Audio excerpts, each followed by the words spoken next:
waktu di baik ya. Nah, sehat ya. Ya.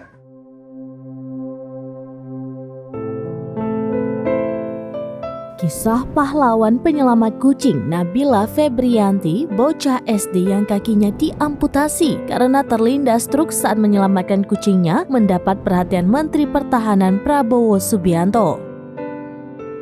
Prabowo yang juga seorang pecinta kucing bahkan secara langsung menemui Nabila. Lewat akun Instagramnya, Prabowo membagikan momen pertemuannya dengan Nabila. Nabila melempar senyum bahagia saat Prabowo memasuki ruangan tempatnya dirawat. Prabowo kemudian meminta Nabila tetap semangat meskipun kehilangan satu kakinya.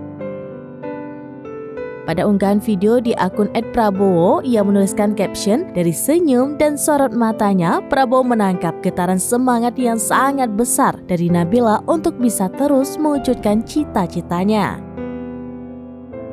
Salam dari Bobby the Cat untuk Nabila, tulis Prabowo dalam caption. Informasi tambahan, Nabila kini mendapatkan perawatan intensif di Pusat Rehabilitasi Kementerian Pertahanan Dr. Suyoto Bintaro. Ayah Nabila, Ade Pristian, mengucapkan terima kasih kepada Prabowo yang telah membantu putrinya.